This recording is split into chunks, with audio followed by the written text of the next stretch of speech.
sound things accessible in any way? Do you know? Was just already there?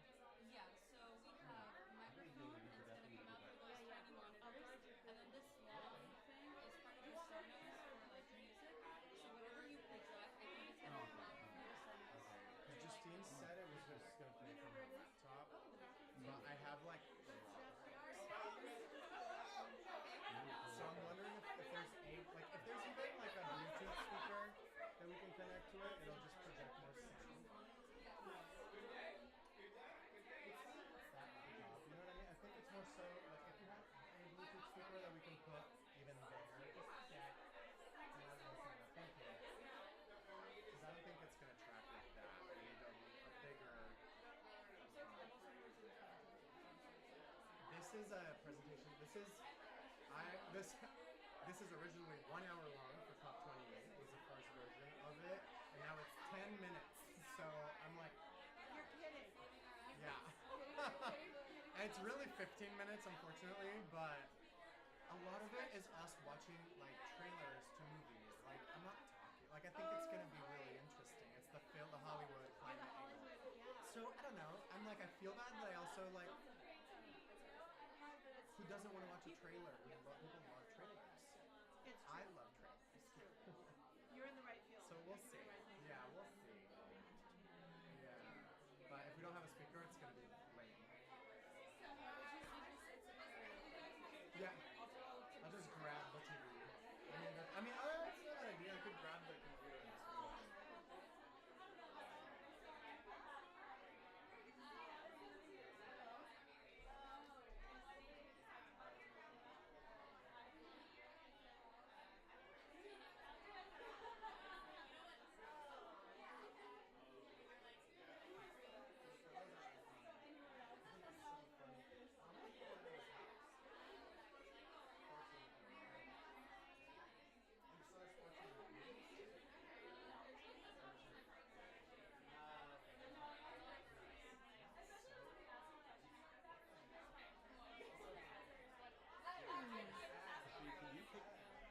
just some photos of this setup?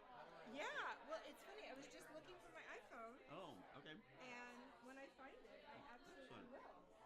That's the way I see it outside. It's got to be I'm not used found it. Since my camera is being employed. Yeah. All right. Do you want to take it or do you want me to? Oh, that is. Oh. Yeah. That's cool. Oh, little buddy. Little buddy. Do you want to take him? You're much better than I'll take it for you. Can I get a picture of you?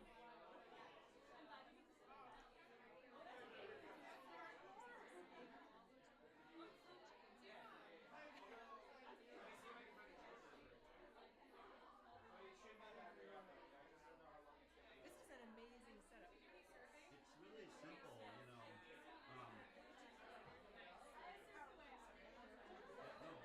Yeah. Half an hour to set it up. I mean, I'm hoping that there's some. I have no idea. You know, I'm hoping yeah, I just grab a shot of me just so I have a record.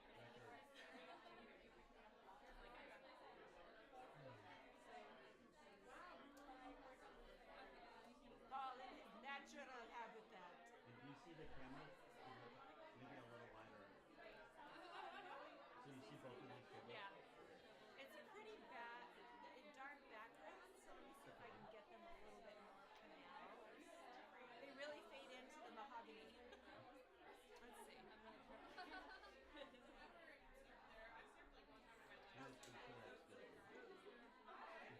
Thank you. You can airdrop them to my computer.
activity I need to be. I'm really on fire. Like I gotta do, because we're leaving to go to Peru, you know, like 14th. And so I'm feeling, I'm gonna transform my company and I wanna make some changes on, you know, like creative life, and I wanna be more public in the way I'm doing things. And yeah, I'm really kind of like, I went on a 50-mile bike ride up Mount Cam on Sunday that I wasn't prepared for, and it felt really good to be like pushing like up a, yeah, when it's not, you know, after the age ride, it's like a normal, there's not a big, that's not a, but my level of training, it was a big push, because there's a lot of feet, like 4,800 feet, so it felt good. It was like, okay, this is what I need to be doing right now. I'm having a really good time with it. It's like, things are good, but I'm kind of in pace myself because we gotta get ready for Peru. Yeah. It sounds like you want to make some significant shifts in work. Yeah, it's a wild time because there's a lot of fear and anxiety in the world. A lot. Yeah. And that's streaming into our clients and our staff. So I want to help people not be so, you know, like emotions should be an oasis of joyful, fun work, you know. And that's easier said than done. Yeah. That's such a powerful radical work. To have, you know, production and work be in the context of our capitalist, you know, our late stage capitalist society. Exactly. Yeah. Seriously, no, it is. It's Yeah. an incredibly radical act. And I'm really noticing how people are feeling their work ethic, and it's not good. Yeah. Like, people are feeling that pressure to just Yeah. It's not being a cop. and I work with very successful people who are not, you know, they're not working with us. They are, but like, Right. there's so much fear driving, and that's driven by fear. Right. It's driven by fear. Fear and hatred for me are like that's the enemy. Like if you want to have an enemy, that's fear and hatred and enmity. Yeah. Like can we turn enmity into like empathy and you know like really change how we're approaching our relationships and our daily life, like you know, it's I mean, our studio has a long way to go because we have a lot of things we need to improve. It's like, Really? well, yeah. People are working for a living rather than living, you know. And there's a lot of despair and kind of like resigning and, well, I guess this is how it is. And I want to change that. Like, I'm focusing a lot on work right now because I want to work in different ways. And I want to also know that, you know, if I drop dead tomorrow, that they have the tools to be resilient and for the place to keep going and to be a great place for a long time and a lot of value. So I'm on a mission to become a B Corp, you know, a B Corp. Yeah. That's huge. This morning we met with a sister agency in Barcelona that are good friends of ours. Wonderful. And they're... We're going to start bringing people in Okay, cool. 5-ish minutes. Okay. Just letting you know. I'm going to focus on this one. Yeah, do it. But they're in the process of becoming a B Corp. And I just need to convince my business partner, basically. It's a big project. What do you need? Put me in, coach. I'll About say, the B Corp coverage. yeah. No, like, what do you need me to do to Oh, yeah. Okay, so I'll be a worker ant. Basava, our friends in Barcelona, they're in the process of becoming a B Corp. And they said it's really important to try to get it done this year because next year it's going to be harder. And they want to be like, they want to get in this year because it's going to cost a lot more for them to become a B Corp.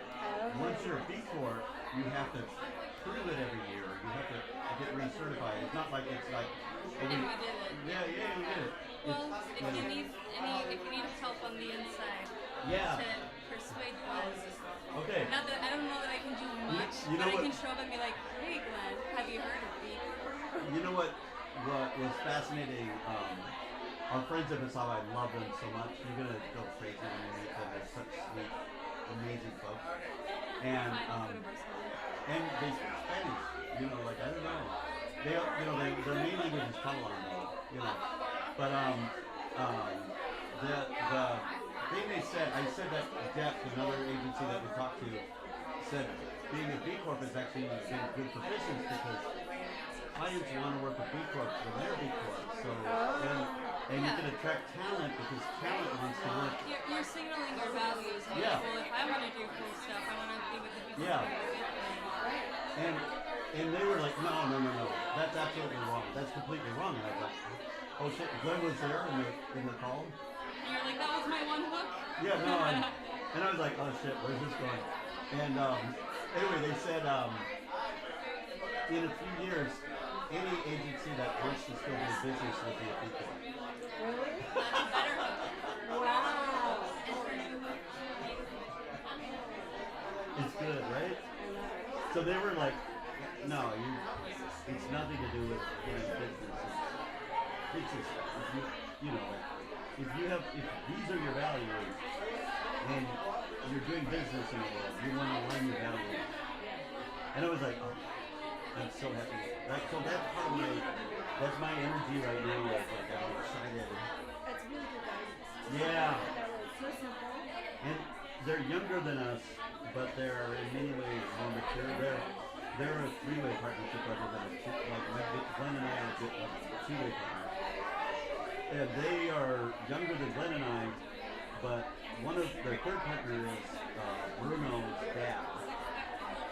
And Bruno's dad is this like legendary guy from Spain. He's like a legendary designer. And so they're like, even though they're younger, in many ways we have so much to learn from them. So I'm trying to like absorb quickly, because they're leading the way. Ella? Yeah, So all I have to say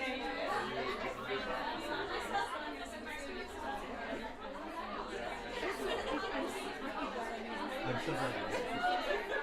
I get some more water. No, I'm good.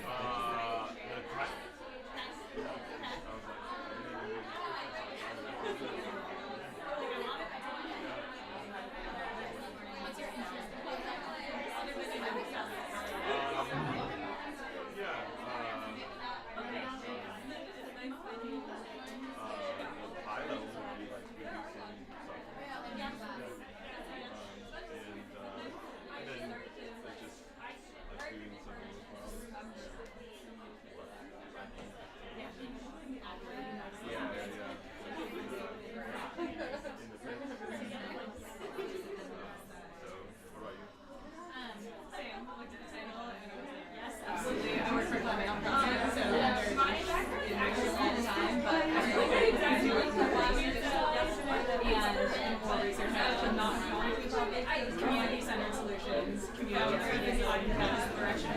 I would like to get better at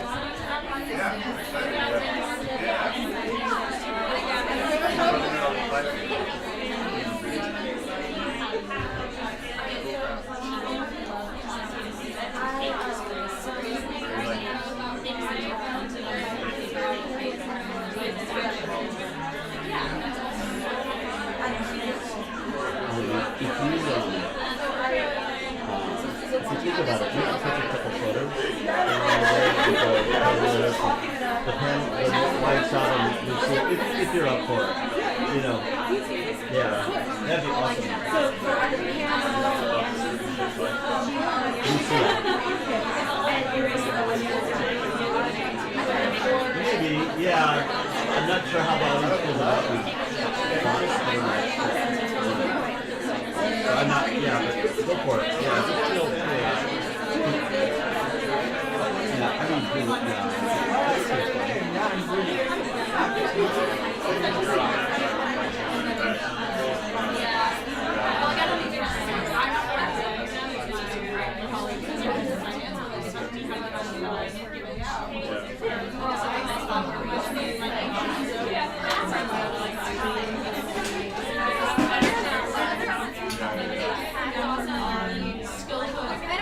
How's it going? Thanks for coming out.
Hi everyone. Hi everyone. We're gonna get started. If the folks outside in the dining room want to make their way inside. Hi everyone, we're gonna get started. If you can go ahead and take your seats. Sweet. Thank you everyone for coming. Feel free to find a seat. We got lots of seats on the ground. If you're able to sit on the ground for like an hour or so, that'd be awesome so that others can get a seat in the chairs or the sofas. But yeah, feel free to come in, bring in your snacks and drinks. Yeah, thanks for making it to our events. I know there's like a lot of events going on for SF Climate Week, so it's really special to be able to share this with all of you. I'm Justine. I'm a designer and artist. I also live here, and this is Lucia. Hi, I'm Lucia. I am a producer, a poet, a DJ sometimes, and I used to live here for a couple years. A really good DJ, just so y'all know. Yeah, so we're in Agape. This is our community home. There's 14 people living here. Some of you might have been here before and have like partied with us many a time, or maybe this is a new place for you.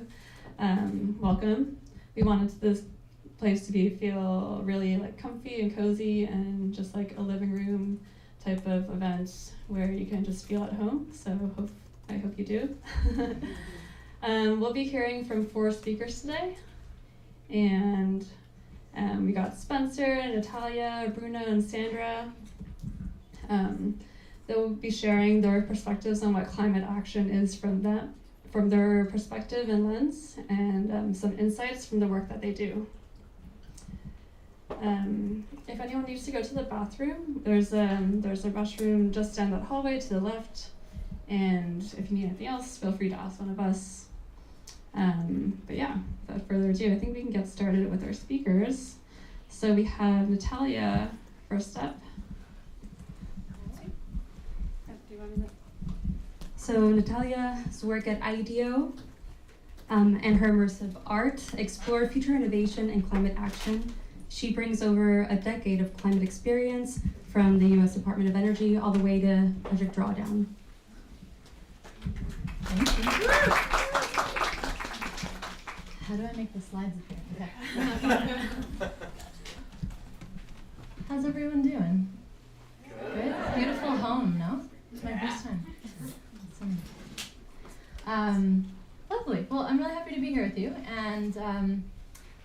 share a little bit about what we're up to at IDEO around climate action.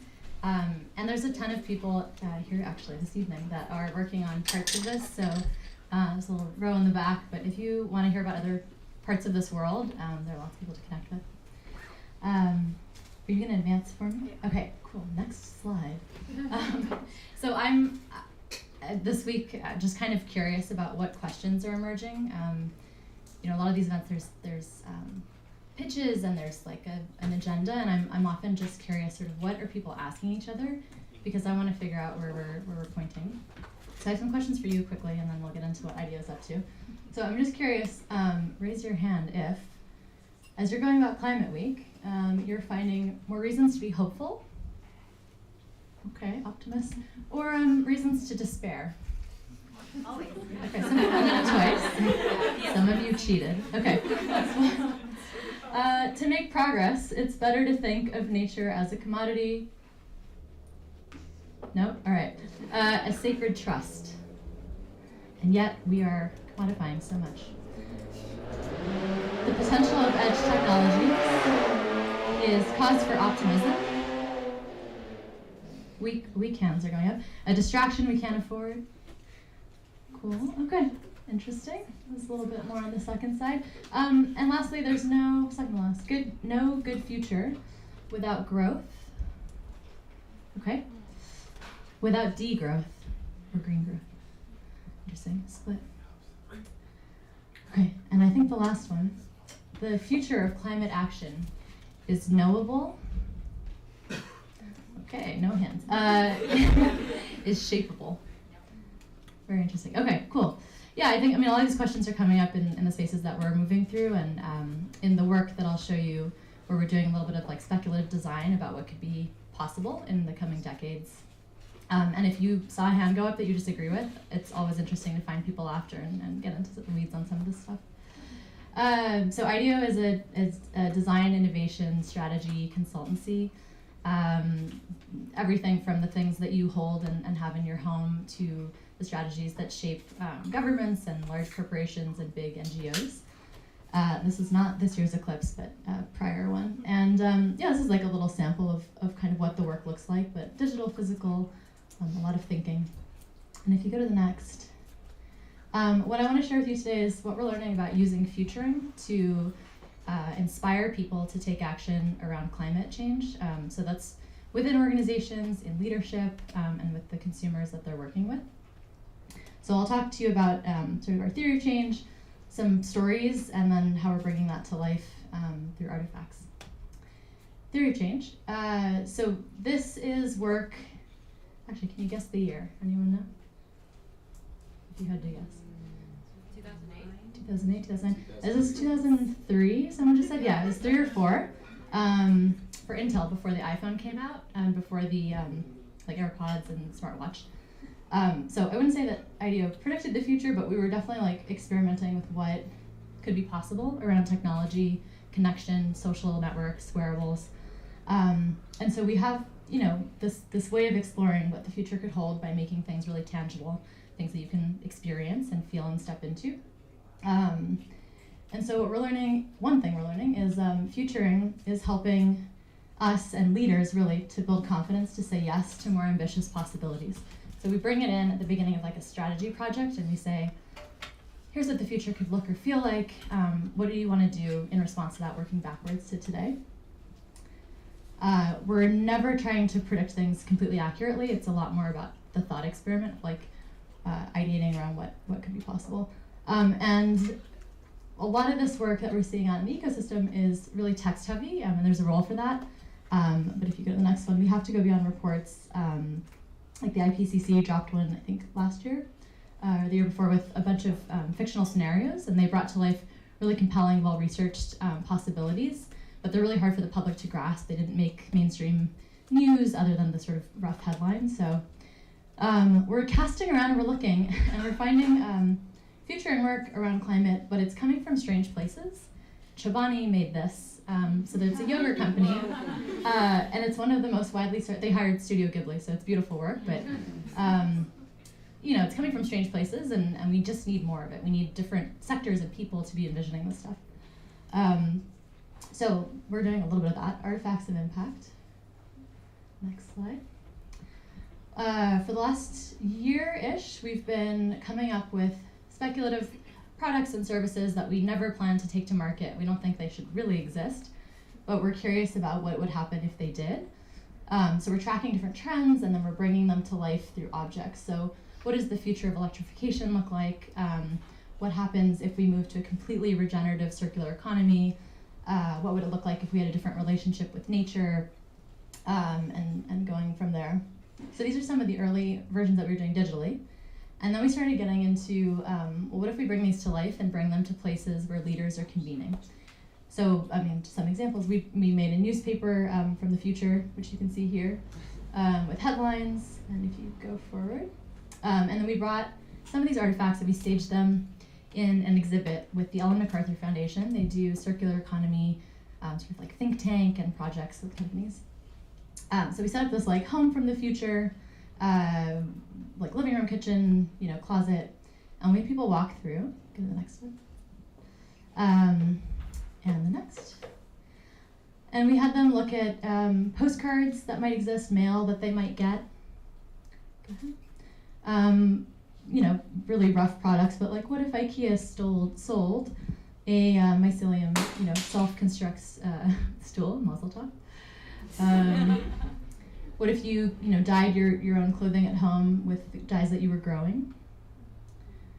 What if you really needed a support group because there was pressure for you to be reducing your waste, and maybe you're getting taxed at the individual level, so you're in the bathroom and running into self-help lines for leaving consumption? You can go to the next. What if you could really track all of the information about the things that you're wearing? And a garment had a life that was 100 years, and then you could see who owned it and what it was made out of, where it came from. What if you had a card where you could rent anywhere, anytime, any garment from any store, Nike, H&M, Chanel, to make it more of a circular economy? What kinds of fines would we get in that time? And what departments might they come from? The Ministry of Regeneration. And then we were like, okay, well, what if we go to COP, the big UN climate conference? We were part of a wider IDEO effort with a number of creative firms, rented out a warehouse. We had a lot of events, but part of it, we staged some of these features as well. So here we are setting up. And then go to the next. Again, we expanded from the home. We did the office. We did like a public square in Jakarta. This one was in Peru, Dubai. And then we had people come through. And next. We asked them to step in 2030 to anchor on the UN sort of target timeline. And we had new artifacts relating to the kinds of ads we might find in the future. So that last one was posters in a market advertising plastics made from shellfish, which is chitin, a kind of bioplastic, or swapping and recycling cooperatives. This is currency reimagined. Right now we think of infrastructure that we need for the grid to be really, it's not beautiful. People don't want it in their backyard. But what if it was this, treasured national pride, and so much that we put it on our currency? Again, the emissions and sort of live reporting on garments. What if we rewilded a lot of urban spaces? This is a public square in Jakarta. What might artificial intelligence help us do in connecting to and understanding animals? There's work being done to translate, or at least better understand, whale language. So we were like, well, we're seeing companies put nature on the board through a proxy of a human representative. If we had some way to communicate in many, many years, could those creatures join us in deciding the choices that we make? And then we had people come up with their own features and create artifacts. And so we're thinking about how to bring these to life and how to bring people in. And the last thing is, it's very nice if we do it kind of theoretically by ourselves in a vacuum, even if people come through. But we wanted to get in front of the right people. So we have been working with different groups on creating somewhat immersive experiences. They start to get closer to the near term and less sort of far futures, but the goal is to bring to life what if you stepped into what could be possible around climate action. So we ran a series of pilots with groups that you saw up there, so a bunch of retailers and then some VCs and conservancies, and we asked if retail was more environmentally friendly, what are some things that would change? And the one that we decided to circle in on after doing some futuring workshops was alternative materials and the circular economy. So we found a bunch of startups. Sway is based in the Bay, so I brought them up here. We brought these startups technologies into these pilots, and we got them in front of consumers, and for about 3 weeks, maybe a month, in the Bay Area, you could go to a store like a Walmart or a Target or CVS and get your groceries in a Sway material. Or you could try a reusable bag and take it home and then bring it back. And it's not something that exists at scale today, but it allowed people to kind of test, well, what would it feel like if we had fully reusable systems? So here you can see them testing out our experiments. And what that really does is it signals to the market, and it helps to prove out that that will have eventually some pathway. So those startups went on to raise 12 million collectively.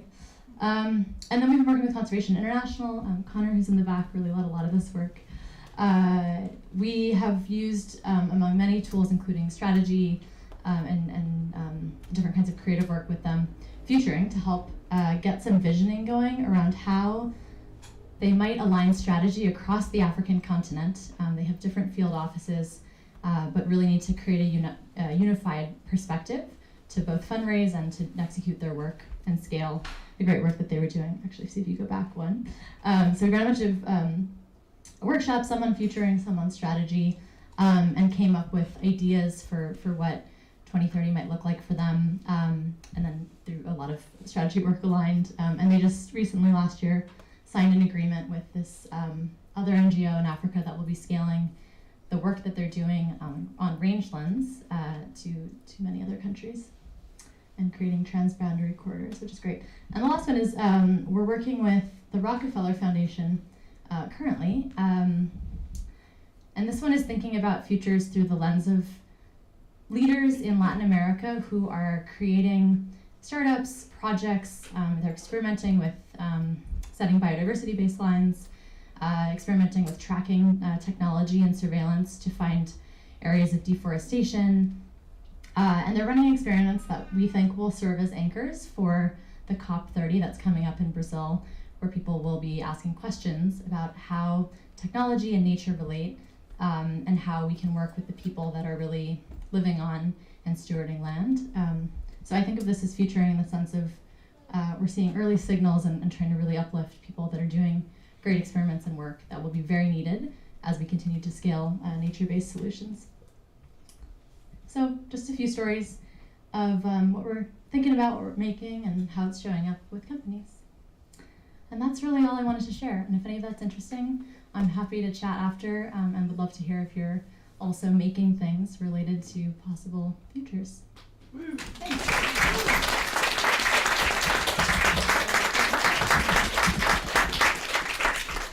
Wow. Thank you so much, Natalia. Up next, we have Spencer Scott. Spencer is a systems thinking scientist and writer and climate solutions expert at One Earth. He's focused on decarbonization models and implementation. Him and his husband, Nick, co-founded Solar Punk Farms, a demonstration site and climate hug in Guerneville, on a mission to make ecological civilization seem not just possible, but irresistible. And Spencer will be focusing on climate solutions and optimistic visions of the future as aspirational motivations for climate action. So thank you so much for being here.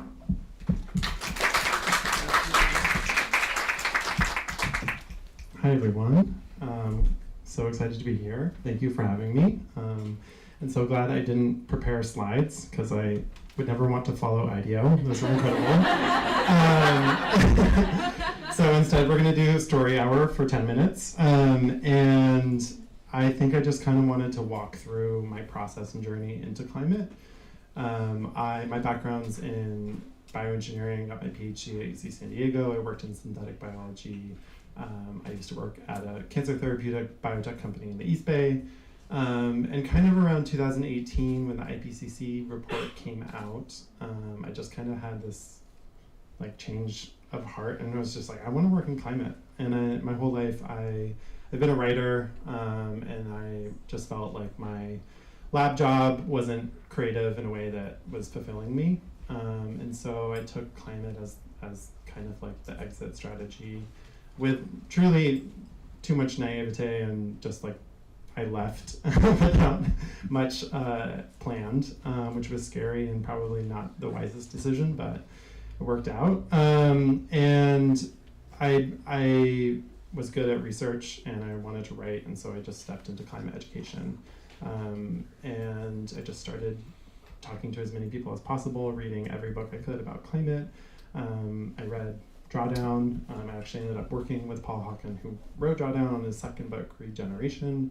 And so then my husband and I, we were living in the Castro at the time, and we were thinking about, we think about climate as this very like theoretical, we're in our heads and books, and we just really felt the missing component of being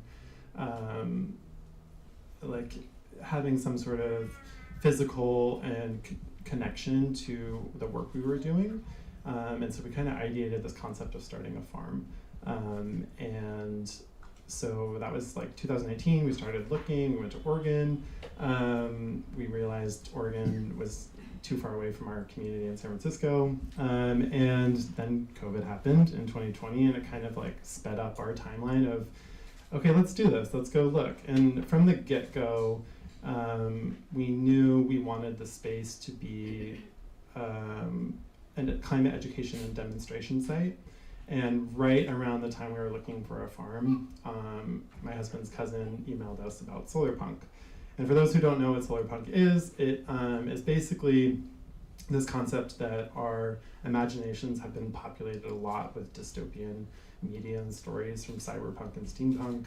And solar punk was like, we need to start populating our imaginations with positive, attractive futures, so we know what we're working for, what we're working toward. And so the easiest way to summarize solar punk is like, we say solar punk asks, what does an ecological civilization look like, and how do we get there? And I think what was so amazing about solar punk was that it, from the get-go, wasn't just an aesthetic. It was ultimately an activism and a philosophy towards making that vision a reality.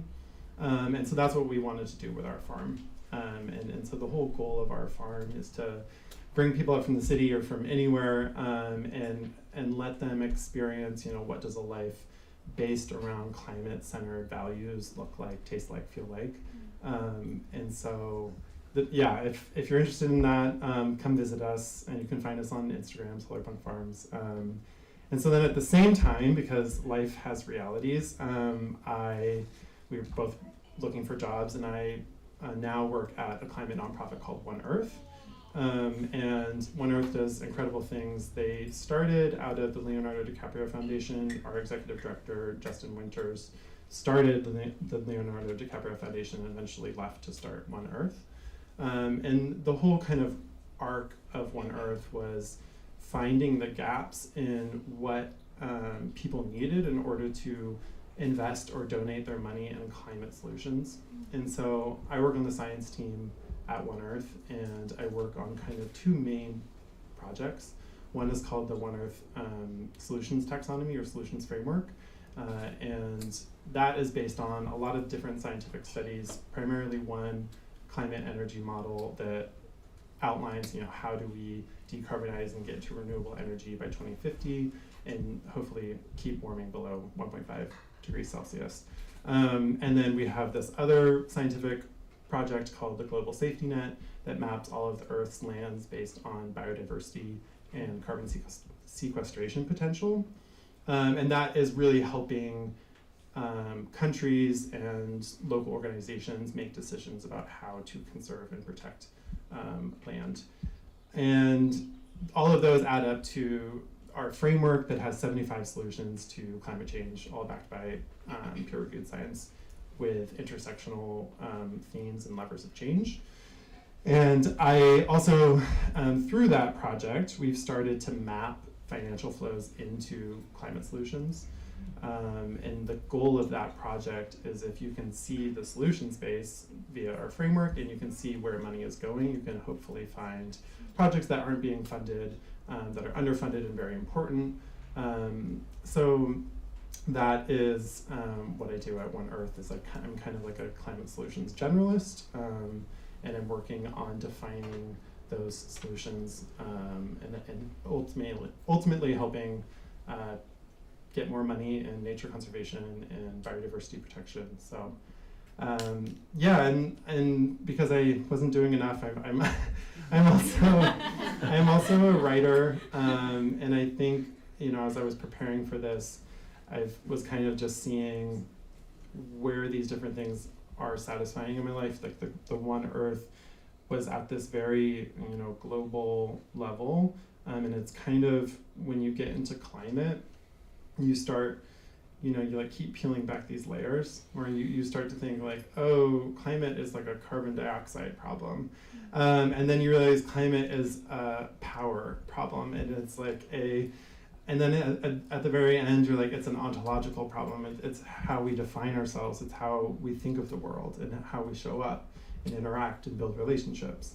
And so I think I'm kind of working on each of those layers at different times. I think the work I do with One Earth, that, I mean, it has a lot of, the organization is incredible in how it's interacting all across the board, but it really, like, what I work on is this very kind of like mechanistic and material, like pragmatic sense. Like, there's a lot of money concentrated in places that needs to flow to things that need money in order to regenerate the health of our ecosystems. And then I think our farm is very much more focused on culture. And so what we try to do on the farm is create a space that is so exciting to come to, and I was talking about this someone beforehand, but you know, someone said we need to make the revolution irresistible, and so that is our ultimate goal. Is like, we want it to be so much fun, and it needs to be this thing that is self-sustaining, based on intrinsic values, and that can keep you going.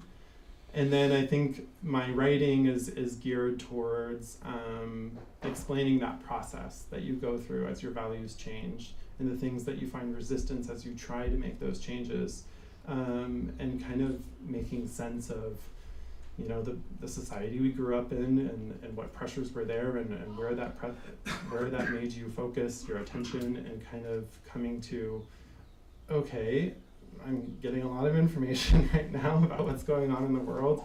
What does that mean about what I value, who I am, what sort of future am I working towards? And sorry, I just saw my husband, it threw me off. I didn't know he was going to be here. Anyway, yeah, I think that piece has been super important and related to all three all at once. They all kind of go together. So I think that's kind of the bulk of what I wanted to share. I think as we think about the futuring aspect, I think these positive visions are super important, and we can look to practical advice about, you know, what are the practical things, the material things that are going to happen in this world. But let's also talk about the ways that that's going to change you and what you find important, and how we can build a community around that.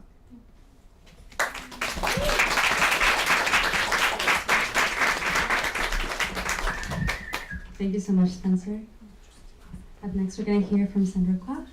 Sandra is an executive strategist and systems thinker motivated by a passion for sustainability.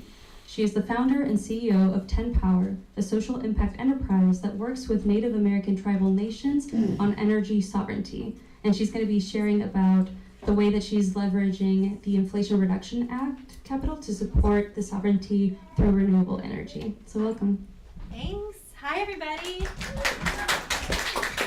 Thank you, everyone. Thank you, Agape, for hosting us. Happy you're here. Sandra Kwak, and I do a couple of things. This is my social impact enterprise called 10 power. Can y'all do that with me? 10 power. If you ever forget, count your fingers. My baby, I love you. I'm also a singer in the Sea Stars. We create regenerative harmonies for a future that's possible. And I do a lot of activism. I also have a consulting firm on regenerative design principles. And yeah, fighting for the climate every day and every night. Hey, we can regenerate humans. So I started 10 Power in 2015 in Haiti with the goal of creating energy access in places that don't have access to electricity. We have a gender empowerment lens, so anything that we do has a focus on workforce development and people who are traditionally left out of the workforce. And currently we are focused on supporting Native American tribal nations with accessing all the money in this historic moment to build renewable energy projects for climate justice. And we basically meet communities wherever they're at. So for some communities that looks like helping with engineering skills, it helps with strategic planning, project development. In Haiti, we had to get really creative about assembling capital stacks. So bringing in equity, bringing in debt, bringing in grants, creating all types of crazy financing mechanisms. Same is true working with tribes right now. Inflation Action Cap, and Inflation IRA, let's just call it that. The reduction on capital gets you to about 80%, and then there's tax incentives that get you 80% of that, and then you have this leftover, maybe it's like $10 million on a $100 million project, so where does that come from? Philanthropy, ideally. And then we're always investing in our local ecosystems. So some of the projects that we did in Haiti, we put solar on UNICEF Haiti. It was the largest microgrid on any UNICEF in the world at the time of installation in 2018. During the pandemic, we built a solar-powered water desalination plant that's now providing clean drinking water to 40,000 people. And we launched a women's solar, this was also during the pandemic. This is actually post-assassination of Jean Moïse, as things have been kind of disintegrating into chaos in Haiti. And this was actually a project that was sponsored by the Sierra Club. And we put solar on a clinic in a rural area with a maternity ward, and we had to sneak the panels in an ambulance to make sure that the gang didn't interfere with them. So this is some photos from our Women's Workforce Development Program. Every single one of these women has been hired by a local solar installer. This program was launched in partnership with Haiti Tech University. And we're now applying all of our learnings from Haiti to working with tribes. So first and foremost, a humble learner attitude, right? A community is an expert on the community. They know more than you ever will coming in from outside. And it's an honor and a privilege to be doing this work. And it's been so illustrative to me, working with tribal nations, how integrated everything is. Just sharing something in conversation before this, coming to Haiti, it was like kilowatt hour, productive use of electricity, right? Like people need stuff to like save lives and life or death situations and surgery, right? Like kids need lights to do homework. For tribes, it's about removing the dam that was built in 1928 to bring back the salmon, to restore the entire ecosystem, because water is life, right? It's not about the kilowatt. And just like Spencer was saying, right? We're like, oh, it's a carbon problem, right? It's a climate problem. No, it's a mental problem. All of us need to re-indigenize our relationship with the planet and get back to what we have forgotten. Evolution's going this way. And somewhere around the birth of capitalism and colonialism, humans started going this way. And we've all seen what happens to species who have those boom cycles, right? Outstrip their natural resources, there's a bust. So it's really up to those of us who are awake, alive, paying attention to start steering that ship around so we can reconverge with evolution. And it's gonna be an awkward couple of 100 years, y'all. But I'm here for it. This is the work of lifetimes. So we're working with tribal nations on sourcing that money, project development, workforce development, and we're doing some really amazing projects. This one is with an Alaskan Native village, about 40 minutes outside of Anchorage. And they're actually the largest landholder in the Anchorage area. And these spruce beetles have come up and decimated their forest lands, and it's this standing wildfire risk. And the Eklutna tribal village wants to bring back indigenous forestry practices to go in and cull the dead timber, because the poles are warming at 4 times the rest of the planet. So the Arctic is experiencing climate change at an even more drastic rate than everyone else, and it's already drastic. And so we want to be able to sell the saleable timber and biogasify the non-useful timber, create biochar, which can remediate the soil, and heat for greenhouses for year-round food sovereignty in Alaska, where milk can cost $12 a gallon in the middle of winter. And this will create a program in turn that can cultivate first foods and medicines. My buddies up there want to do plant tissue cultures, patent the seeds, have the grandmothers hold the patents so Monsanto can't get a hold of them, and then create an intertribal trade platform. And hey, this is the kind of stuff that AI should be used for, right? So that's one example of many really cool projects that we're doing. I was out on the front lines of the Stop Line 3 movement, actually, when I was pregnant with this one, and linked up with Winona LaDuke, who's a badass woman, water protector. She was twice the vice presidential candidate for the United States with Ralph Nader for the U.S. Green Party. And she has an organization that is working in the Great Lakes region, and we're working on a microgrid for a tribal school and elderly center that is, it's going to be creating climate justice and resilience for that community. And she just bought back the conventional potato farm on the other side of the highway that was spraying pesticides that were drifting over into the students. And we're going to do a community microgrid there that can both serve the whole tribal community as well as people around the area. So our vision, in conjunction with the tribes that we work with, is for indigenous energy, where we're building sovereignty for tribal nations. Just because it's green doesn't mean it's not colonist. So green colonialism, it's a thing. There are giant wind companies that are coming to reservations where people have already gotten worse land in the United States, and they're like, oh, here's a terrible wind lease for pennies on the dollar, right? That's just as extractive as coal. And so it's really important that projects be tribally owned and operated, and that there are pathways for people to participate, and that they're truly creating energy sovereignty. Be friends with us. You can take a picture of this if you want, or let's talk after this.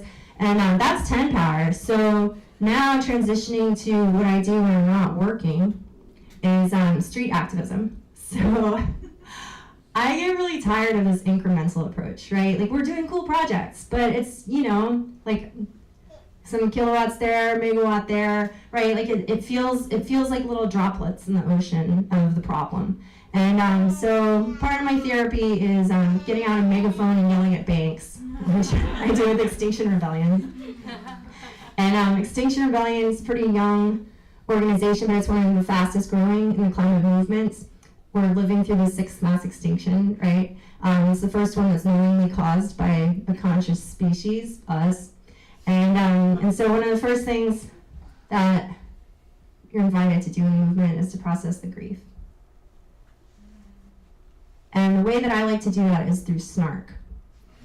So this is, you know, the ecological footprint. You're supposed to calculate your carbon footprint. I actually think it's one of the largest gaslightings that has ever happened in human history, right? Because these giant corporations are telling us, oh, it's your fault. You use less straws. Where's the supplier responsibility, right? Where's the producer responsibility? We're looking at, I mean, this is legit. This is where carbon emissions are coming from. We need societal transformation on every single level. But over 70 global emissions, this report just came out last week, 70% of emissions have come from 78 entities in oil, gas, coal, and cement. So this is a pretty clear area of focus, right? If you want to get to the solution, target the problem. And then these are the major banks that are financing those projects that those companies are conducting. And the board members of the dirtiest banks in the United States are 77% the same people who are on the boards of those fossil fuel companies. So we're seeing all these headlines, right? Renewables are growing, the most jobs, right?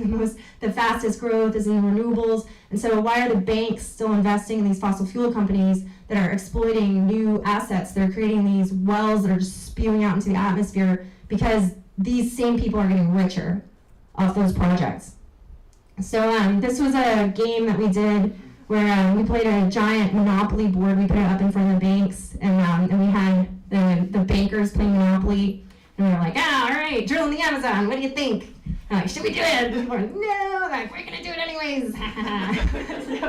Legit stuff that Wells Fargo is actually doing.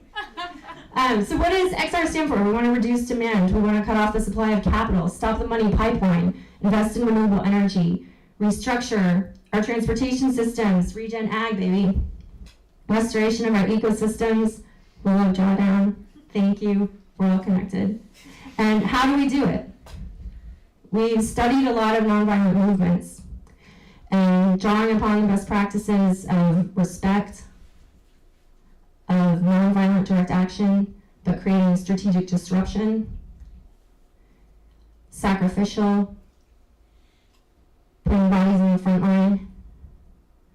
And I like to add fun, because if you throw the best party, everybody's gonna hop on your boat, right? What's the Buckminster Fuller quote? Like, you don't have to destroy the old system. Just create a better system and it'll make the old one obsolete. So this was a playful puppets parade that we organized to save the Endangered Species Act. This is when we dressed my baby up as a judge and did a citizen's arrest to the CEO of Wells Fargo, judged by future generations. This was this morning. We actually were occupying Wells Fargo. I got the jail support number on my arm, and we were reading stories from the front lines inside Wells Fargo, and I'll give you a little sample of the dirge.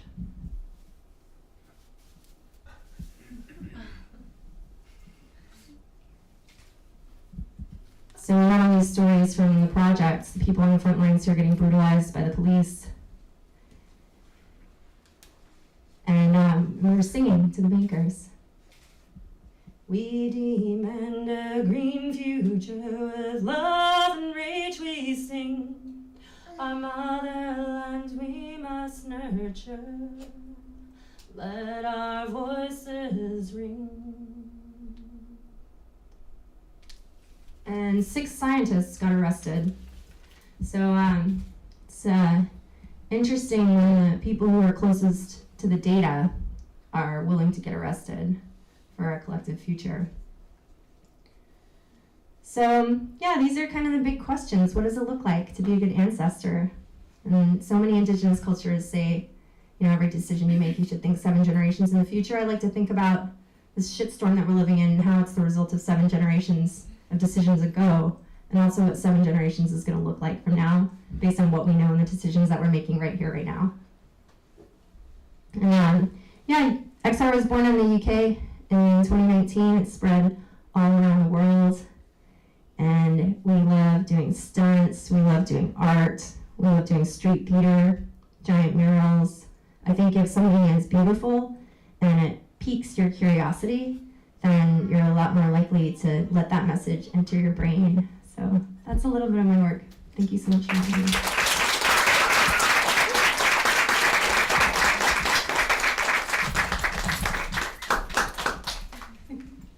Your Honor. Thank you so much. Last but certainly not least, we have Bruno Olmega Quiroga.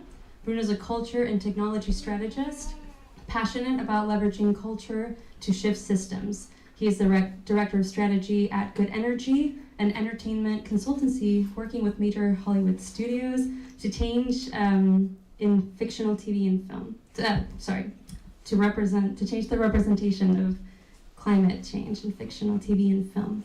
Most recently, he co-led, this is super cool, by the way, sorry, just fangirling for a second. Most recently, he co-led the development of the Climate Reality Check, which is a Bechdel test for climate on screen. Sick. We'll talk about it a little bit. Yes, please. So Bruno will be unpacking how narrative change transforms climate culture and systems through Hollywood and TV. Thank you so much for being here. Thank you for having me, Natalia. And I apologize in advance that my presentation is 15 minutes long, which I will start a timer for. But welcome to the Narrative Change for the Climate Crisis session. As was just said, we're going to unpack how storytellers are leveraging entertainment to transform climate culture and systems. My name is Bruno Melo Quiroga. I was born and raised in Cochabamba, Bolivia, but I live in Miami now, flew in last night. And I am the director of strategy of Good Energy. We're a nonprofit that leverages the power of Hollywood to unlock the potential of storytelling in TV and film to inspire courage and action in the face of climate change. So we support storytellers of scripted TV and film, specifically fictional, as they represent climate change on screen. And before I start, please raise your hand if you feel like a movie or a show has ever changed you. Oh, that's almost everyone. Great. Second question, please change your mind. Raise your hand. Want to change your mind? Raise your hand if you've ever been a designated driver, and I promise this will connect back to climate change.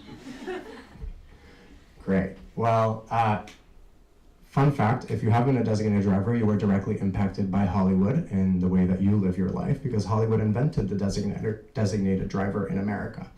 It was a project called the Harvard Alcohol Project, led by the Center for Health Communications, launched in 1988. The goal of this project was to import the concept of designated drivers from Scandinavia, the only place where it culturally emerged as a natural thing, into the United States, because drunk driving deaths were a massive problem, way more than they are today. And all Hollywood studios and TV networks participated. Why? Because in the words of Grant Tinker, which I will read because I don't want to get him wrong, you couldn't have enough billboards or skywriting or newspapers to equal the impact of a star like Michael J. Fox talking about designated drivers on one episode of Family Ties. And that is exactly what was happening. In any sitcom or film or whatever that was big at the time, whenever any scene of casual drinking was happening, whether it was in a home or in a bar or at a party in a club, mentions of designated drivers were intentionally included, not in a like, oh my God, don't drink and drive, that's so bad for you and everyone around you kind of PSA way, but more in a like, I was a designated driver last time, it's your turn to be a designated, I want to drink, you know, and that kind of normalizing the way in which it shows up in a natural day-to-day situation. And that snowballed. Major political figures started talking about that terminology. Laws were passed to make punishment of drunk driving much stricter. Private corporations started participating, sports leagues, right? Like, what is correlated with drunk driving accidents? Sports events. Who wants designated drivers to become a thing? Car insurance companies like State Farm Insurance. And so they made it part of some of their core marketing efforts, right? Naturally, this was not coordinated by the Harvard Alcohol Project. It just started snowballing. In fact, the campaign launched in 1988, and by 1994, traffic fatalities related to alcohol were down by 30%. And by the late 90s, most people under 30 had either been or had a designated driver. For that to sink into a culture that's all about freedom and independence, like a socially responsible behavior that is mindful of those other than you in America, is a pretty big deal in less than a decade. And we have examples of case studies that were effective in less than a week. And that's because culture change shifts all other systems. What do I mean by that? At Good Energy, we use the pace layering framework developed by the Long Now Foundation as the backbone of our theory of change. This framework, for those who are not familiar, argues that change at the upper levels happens faster than change at the lower levels, but also goes away faster. So change in fashion happens quick, goes away quick, a trend. The deeper you go into this framework, the slower change takes to happen, but the longer it stays. And most interestingly, when you change something at a deeper layer like culture, everything above it changes with it, right? We saw cultural intervention around drunk driving that made policy much stricter, changed the way we do business. The Department of Transportation literally built new infrastructure, setting up signs, promoting designated driving and whatnot. And there were t-shirts for pub crawls saying, I am the designated driver tonight from that time period. So fashion did change as well. And within culture change, we do narrative change, which as defined by USC, the Norman Lear Center, which is the world's leading media analysis institution. Narrative change is strategies that harness the power of narratives in entertainment, in news, in movement spaces, and in the broader culture to shift public mindsets and generate culture. And that work is extremely effective. And that is why fossil fuel companies invest about $750 million a year exclusively on climate change communications. Not just to do things like invent the carbon footprint, which British Petroleum invented, because they hired one of the world's leading marketing firms, did research studies where they analyzed how blaming the individual for climate change leads individuals to paralysis rather than action, and so they framed that as the carbon footprint. But also, they fund films, produce shows, shape collaborations with brands. This is 1939, the Disney Standard Oil Parade. Standard Oil, one of the big fossil fuel companies of the time, wanted to associate its brand with a good and positive source of energy for the generations of the future, children. And that's why they collaborated with Disney on this campaign that wasn't just an animation, but posters and pins and etc. to associate themselves to that brand. 1948, fossil fuel-funded film, Louisiana Story, comes out, becomes Oscar nominated. This film was actually also funded by Standard Oil, fun fact. And it takes place on the Gulf Coast, glorifying the lifestyle of two oil rig workers. That area of the world, the Gulf Coast, is now known as Cancer Alley because of the impacts that the fossil fuel industry has had there. Julia Child and the gas stove that the American Gas Association bought and funded, and they also bought her entire kitchen on the condition that she use a gas stove, which we now know is really bad for climate change and for personal health. But their campaign was so effective that this stove is up for visit at the Smithsonian Museum. And here we have Shell. They funded Earth 2050, an entire documentary that came out in 2011 on the future of climate change.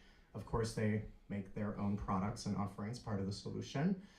And they collaborated with 3 Oscar-winning directors and leveraged the in-house film production unit that they have had for 100 years to produce films. Fossil fuel companies don't produce films about oil. They produce films that glorify the lifestyle enabled by oil, luxurious travel, certain industries, and health, which brings me to this chilling example that is an ad that played this year during the Oscars. I'm seeing some heads nodding. You're probably familiar with it already, but I'll play it for you right now. Well, it's time. Just gotta remember to breathe. Really? Will. Not his fault. This is what a hospital would look like without oil and natural gas, and nobody wants this. Find a different hospital. Whoa, whoa, whoa. Well, check this out.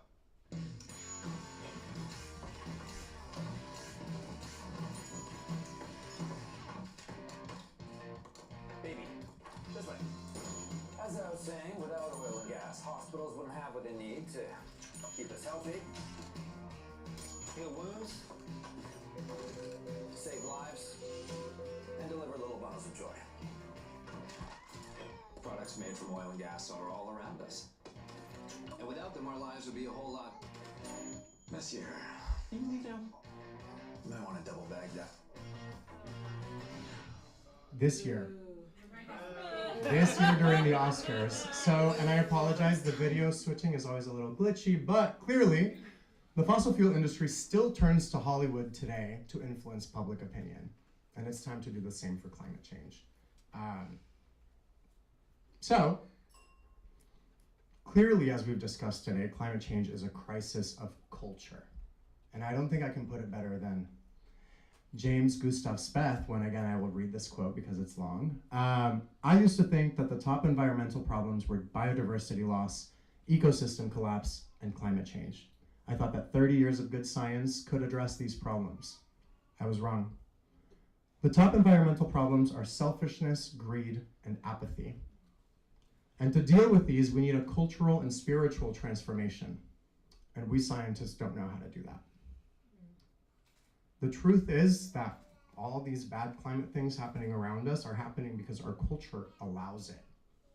And while we feel maybe individually bad about the small things we do in our lives also when it comes to climate, and of course it's the system's fault ultimately, but also we get to do it because our culture allows it. And so in order to change that, we need to address the root cause of the problem, which is our culture. We need to change the way in which we live in our day-to-day life. And so how do we go about doing it, right? Let's start by getting a little bit inspired with other case studies that have nothing to do with climate change. Fresh Prince of Bel-Air, who's seen that show?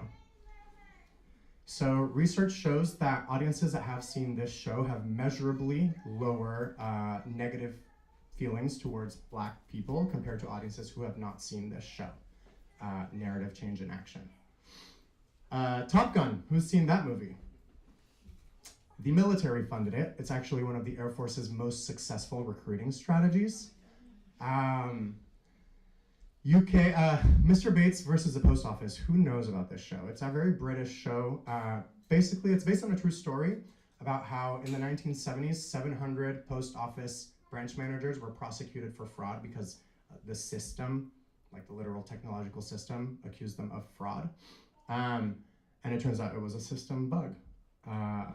And 700 families were ruined, and there was a show made in December about that. And within 1 week of its release, the Prime Minister of the UK publicly, on live television, in front of Parliament, committed to reparations to those 700 families that were impacted. 1 week. And Will and Grace, classic example, was so successful at normalizing gay relationships, right, that then VP Joe Biden said it was significantly responsible for creating the cultural conditions required for the Marriage Equality Act to pass. And that language is very important when you think about the type of work we do. Entertainment, I'm not claiming it's like this show came out and therefore change happened. It's the show or film came out and therefore it created the cultural conditions within which change that change makers have been working on for a long time can finally break through the gates of the gatekeepers. So activists, scientists, policymakers who've been pushing for this for decades, their work suddenly cannot be ignored because public opinion has shifted. So culture change enables change makers who are working at every other level of this system. And so let's talk climate and ground it at home. Climate crisis is the biggest story of our time, and the stories we tell have to reflect our reality, which currently doesn't, but we also have to imagine riveting futures, like futures that I want to be in. Like, I don't know, don't invite me in that party from 30 years of our current vision. And the truth is that climate change is missing from that reality. Less than 3% of fictional TV and film acknowledges climate change at all. Like solar panels, fossil fuels, sea level rise, global warming, less than 3%. And less than 1%, actually 0.56%, use the term climate change. For comparison, on that 3% stat, the word football shows up 6 more times in the same scripts, and the word dog 13 more times. And I'm not saying less dogs and less football, I'm saying more climate change. And so this ties to the work that we do at Good Energy. At Good Energy, we approach stories along the climate spectrum, which welcomes writers into portraying climate in a different level of depth, from lowest to highest, to most involved in a story. And I will go into each of them with an example. So climate placement is when climate change or climate-friendly behaviors, climate impacts, climate solutions are in the background of a show, not mentioned through dialogue, not acknowledged at all, but it's very clearly there. And I will play you this example from Black Mirror. So if you've seen Black Mirror, this is the Black Museum episode, season 4, episode 6, where this woman, just before she gets into the museum, charges her car with a solar panel and just moves on with her life, doesn't get acknowledged in the episode at all. And as you can see, it is filmed in a dilapidated gas station, so you can assume that in this future, fossil fuels are kind of irrelevant now. But they never say anything about it. So this can fit into literally any show or movie you've ever seen. But of course, it's more impactful when we have a climate mention. This is from Abbott Elementary, the episode Mural Arts, season 2, episode 11. Climate mention is exactly what it says. It's when it's actually mentioned in dialogue, and I'll play the video. For career day, and you see a mural. The mural you worked so hard on with your classmates. Your legacy. Now, in your mind's eye, is that mural really the Silly Sock family? Yes. All I am saying is, you like the Silly Sock show now, but you might not even remember it in 20 years. But you told us that we're all going to be dead in 20 years from climate change. I said unless we act now. We're in school now. How are we supposed to act? Look, we are not doing the Silly Sock show, okay? A great example of how climate change can be introduced through comedy also. There's this misconception that it always has to be a doom and gloom story.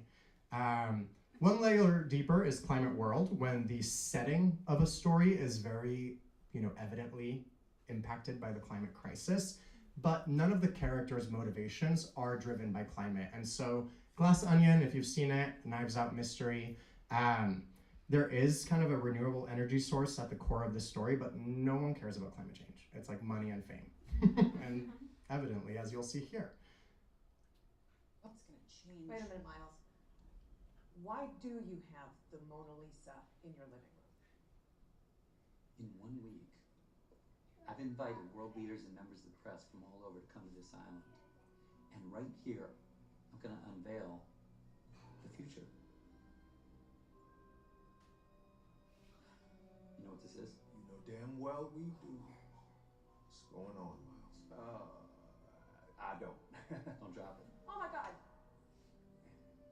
solid hydrogen fuel. It's incredibly powerful, it's radically efficient, zero carbon emissions, and it's derived from abundant seawater. I call it CLEAR with a K. And at this event, we are going to announce Clear America, our affordable home power solution. CLEAR is going to be powering people's dreams all over this country by the end of this year.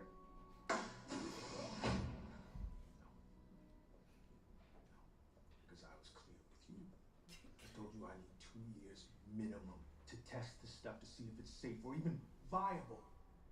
Clear or not? We can stop there for now, but you get the idea, and I love playing this clip in San Francisco because it's also warning against this techno-solutionist billionaire guru solving this problem for everyone, right? And last but not least, I apologize that I'm this much over time, but... Wait a minute, Miles. The classic video change. We have climate character. This is when an actual character's core motivation is driven by climate change, and therefore the entire story is driven by climate change because the story is defined by the character's motivations. How to Blow Up a Pipeline. I love this film. It's an indie film that I think gives more of a bank heist feeling to the climate crisis fight, and you'll see exactly what I mean. I will play you this clip. Welcome back to Boom Talk. Today, teaching myself to make a homemade blasting cap. If this works, it'll be step 1, making our own improvised explosive. Might be headed to Texas for the winter. What's in Texas? It's a project. What kind of project? Try to stop a pipeline from being built on my property. Poisons the air, water. Damn, this place is sick. You guys cooking meth in here? You ready to start working? We have to show how vulnerable the oil industry is by hitting something big. Michael, what do you think the odds are to blow ourselves up?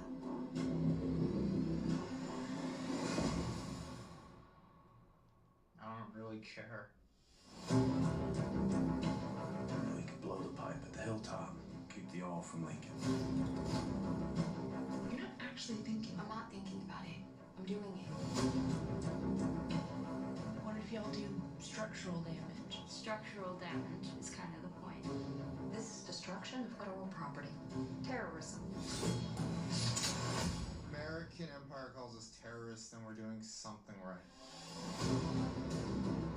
If you're seeing this, let those who profit from mass death know their properties will be trashed. 3, 2, 1. They will defame us and claim this was violence or vandalism, but this was justified.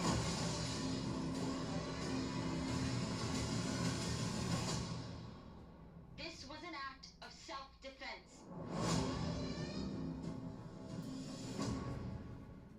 I highly recommend the movie if you kind of want a kind of inspiration / palate cleanser on climate storytelling and kind of the flavor that it can have. And I'm not saying that like bombing the extractive is the new stealing from the rich, but it's a great take on it. And again, welcome back. Videos are always glitchy, but we have a whole playbook, a website. You can check out the website, and we have like tons of different case studies for inspiration that we mind ourselves, and TV and film, etc. We have all these different offerings through which we support writers. I'm not going to go into detail. And this is the climate reality check that we were just talking about. So March 1st, we launched the climate reality check, which is a Bechdel test for climate change. Instead of like the Bechdel test measures female representation in media, we measure the representation of climate change in media. And there's 2 questions that a story must, pass in order to pass this test, which is 1, climate change exists in this story world, and 2, a character knows it, which feels very simple, but we spent 2 years developing those 2 questions and like 200 interviews with writers, showrunners, directors, executives, climate experts, media experts.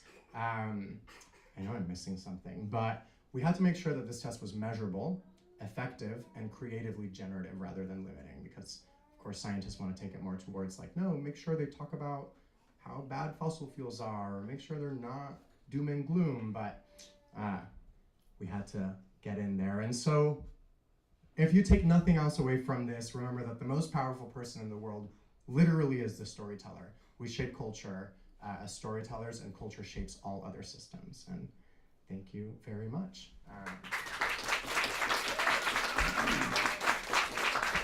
Thank you so much, Bruno. If you wouldn't mind just staying put, because now we're going to move on to the Q&A portion of this evening, and we will have all 4 panelists sitting here with us. So we're going to kick off with a couple questions, and then if there's time, we will move on to questions from the audience. So the first 2 questions, we're going to ask them to a pair, and then the other 2 questions will be, open-ended for y'all. So I'm glad you guys are sitting together. The first question is for Natalia and Spencer. Through the work that you do, / the problem that you aim to solve, what is something you learned that surprised you or that you wish was more publicly known about your discipline?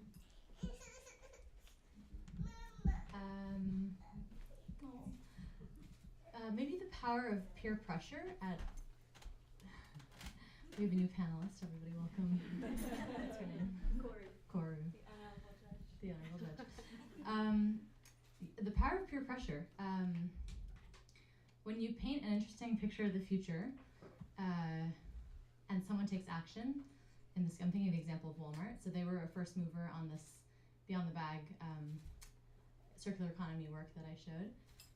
It created a pressure among other corporate entities to keep up, because Walmart isn't the most innovative, they're innovative, but the most sustainable company. It would be different if it was like Down to Earth or Whole Foods or Berkeley Bowl, but because they were, they're mainstream, they reach a lot of consumers, and they set a lot of the price points and a lot of the sort of cadence for the sector. Them signing on to that project and then continuing to be in it kept a lot of others along. And I also have examples from work we've done at COP, but the power of a first mover who has a lot of influence has surprised me. Awesome.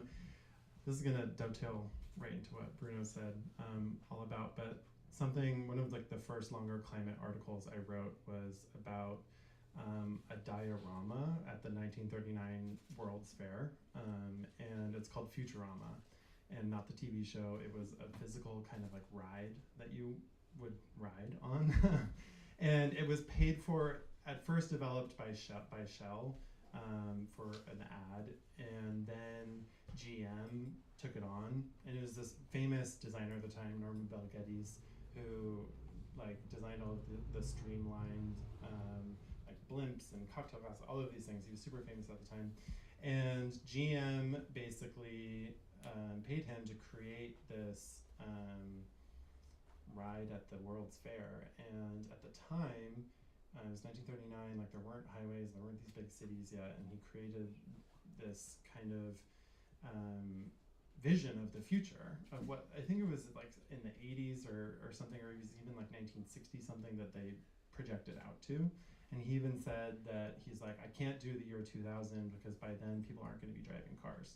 And if you look at the images of Futurama, you're that is the future, that's the world we live in now. And it's because that was such a successful storytelling example that it led the way to the 1950 something Highway Act that completely changed our infrastructure and our world that we live in. And I think that that's just another beautiful example of what he was saying about storytelling. And also I think there is the hopeful flip side of that awful thing that happened. I feel we've been stuck. We're all stuck in this little diorama that was created in 1939 and we can't get out. But at a certain point, and of course, all of that happened because GM was paying for it. And so the whole point of it was that we're locking in infrastructure that's gonna lead to car supremacy for a century. But I think, to me, seeing these images are our current reality was created by a designer in 1939. We can do the same thing now. We just need to create an incredibly engaging and interactive vision of what that's going to look like. And I think people, you have to kind of, at the time, I think one last thing about it was it really addressed something that was really missing at the time. People were coming out of the Great depression, and it kind of like signaled this safety and luxury.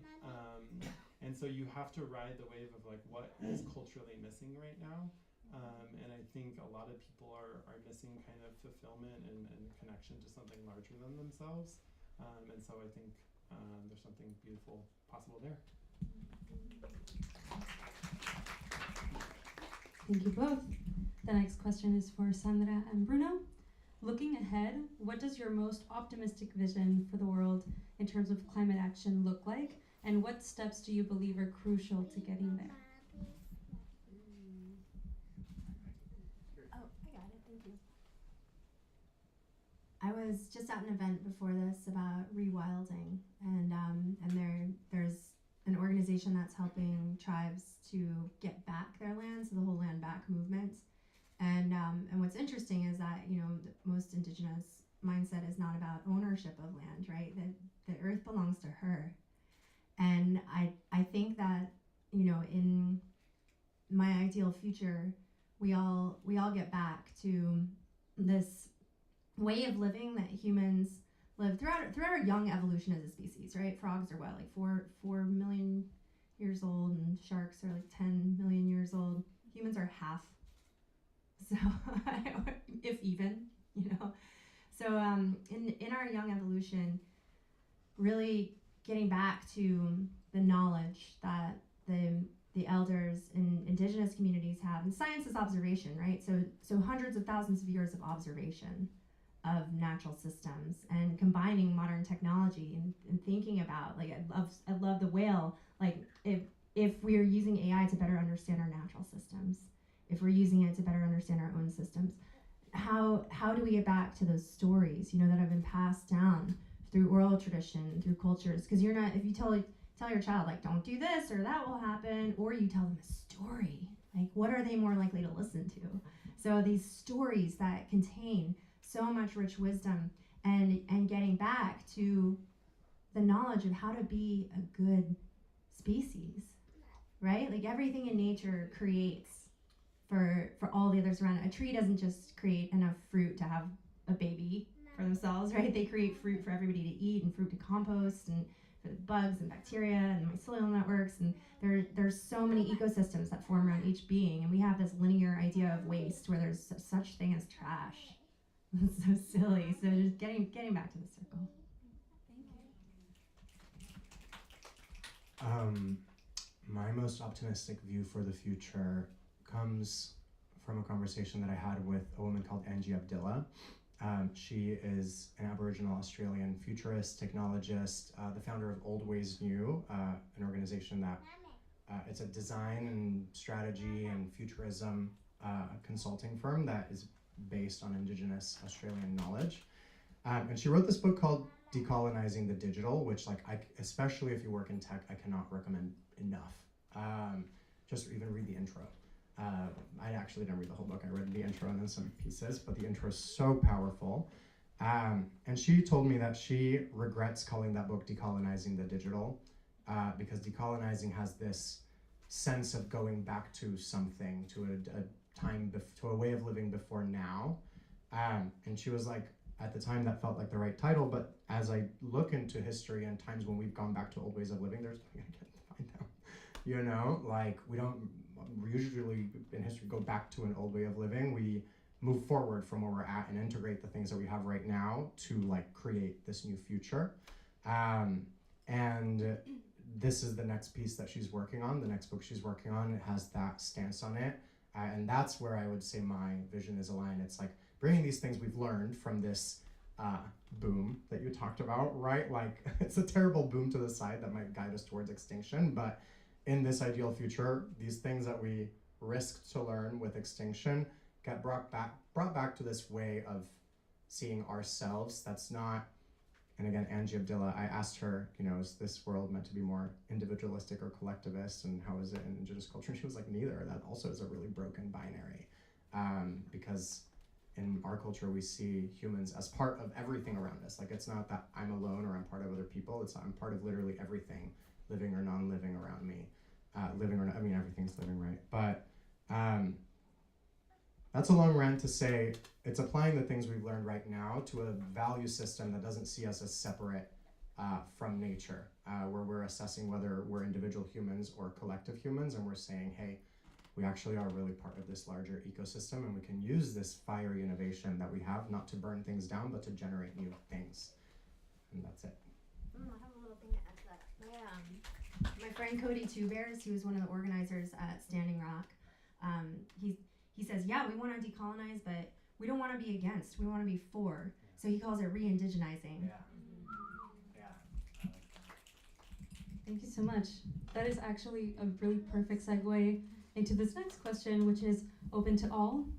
From what you've heard thus far, in what ways can you benefit from one another's disciplines in regards to advancing your own goals?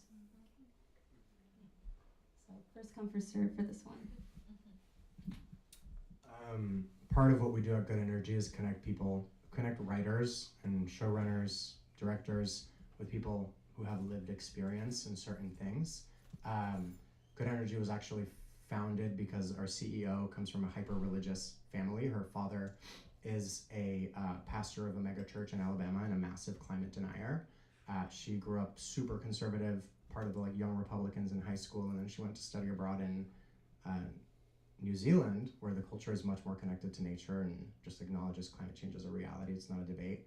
And she came back like, oh my God, like what has been going on? And so she dedicated her life to climate communications, but have you heard or seen of the show Madam Secretary? So they interviewed her for an episode because they needed to understand a character who is a climate activist but has religious climate denying parents. And this often happens in Hollywood, like interviewing people of lived experience. And so when Anna Jane saw that as a pathway for climate comm, she was like, what? Like, I don't have to do PSAs all the time. Like, I can do Hollywood instead. And that's why she started Good Energy. And that all brings me to the people you work with are like amazing stories of lived experience. And I think connecting would just be really cool to see how you can become part of our network of experts. And whenever a certain type of story, request, profile, etc. comes up, it would be really cool to be able to tap into you and your network of people you work with. Boom, let's do it.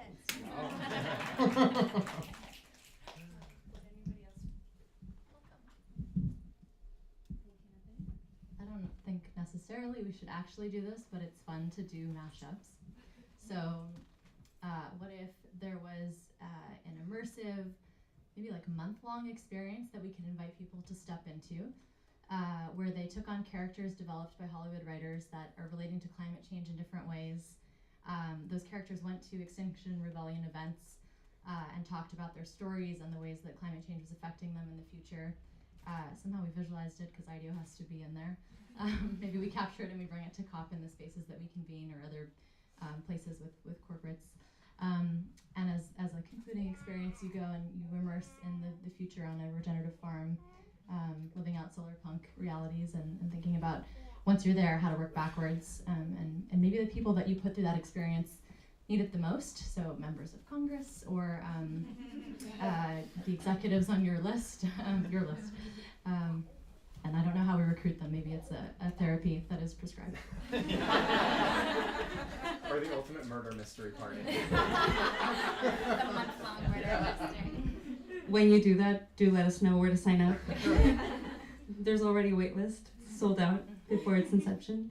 Another question, well, are there any questions that you have for each other?